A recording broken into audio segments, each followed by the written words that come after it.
Pertanian organik semakin menjadi pilihan utama dalam dunia pertanian modern, termasuk di Bali. Petani milenial di Bali mulai beralih ke pertanian organik sebagai upaya untuk menjaga lingkungan, meningkatkan kualitas produk, dan memenuhi permintaan konsumen yang semakin peduli akan kesehatan dan keberlanjutan lingkungan.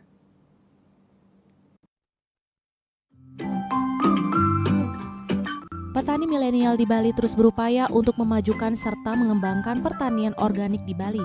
Upaya yang dilakukan antara lain dengan memanfaatkan teknologi modern dalam praktik pertanian organik, mulai dari penggunaan aplikasi pertanian, sensor tanah, hingga sistem irigasi otomatis untuk mengoptimalkan hasil pertanian organik.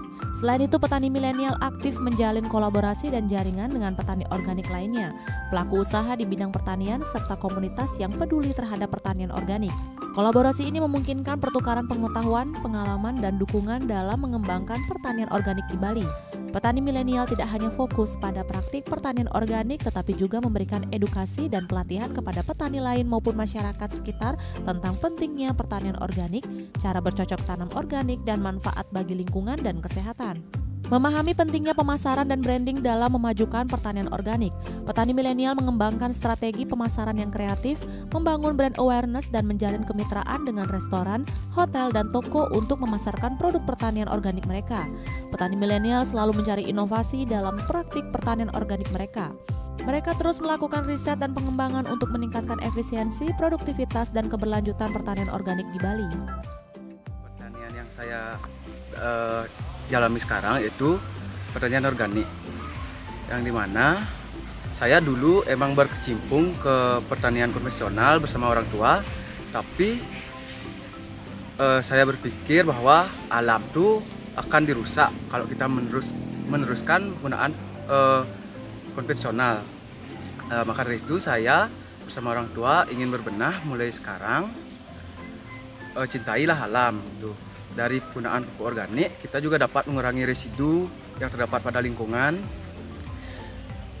Tanah juga akan kembali subur dan mikroba-mikroba di tanah akan kembali ada. Nah, dan saya juga terinspirasi dari pertanian organik ini dari salah satu petani yang ada di Mundu Andong, yaitu di Baturiti, yang bernama Bapak Kedek Melon. Beliau adalah salah satu praktisi petani yang sudah benar-benar berhasil membuat terobosan-terobosan baru dalam pertanian organik ini, dan berkat beliau juga saya bisa dituntun dari awal sampai sekarang ini. Yang menginspirasi saya untuk berani ini adalah dari biaya sih, terutama dari penggunaan bahan-bahan organik yang ada di sekitar lingkungan. Contohnya seperti kelapa, kita bisa gunakan airnya sebagai pupuk. Ada juga daun gamal di sini, daun kelor, kita bisa aplikasikan juga untuk campuran pupuk. Dan dari segi waktu efektif juga nih untuk pemakaian organik. Jangka lama tanah akan kembali subur, bedalah dengan penggunaan pupuk sintetis gitu. Pertanian organik ini akan yang buat berkelanjutan dan bisa memotivasi tokoh-tokoh masyarakat dan anak muda milenial khususnya untuk ikut berpartisipasi atau berkecimpung dan ikut melestarikan tentang pertanian organik ini. Dan saya juga ingin mencari jalan keluar untuk masalah krisis pangan nih, krisis pangan. Kalau kita udah sama-sama menjadi praktisi di pertanian organik yang mandiri niki, pastilah kita dapat menemukan jalan keluar untuk masalah krisis pangan. Dengan kiat-kiat di atas, petani milenial di Bali mampu memajukan pertanian organik dan memberikan kontribusi positif bagi lingkungan, kesehatan, masyarakat, serta perekonomian daerah. Diharapkan semangat dan dedikasi petani milenial dalam mengembangkan pertanian organik dapat menjadi contoh dan inspirasi bagi generasi petani selanjutnya. Bunga Widrayani, Bali TV.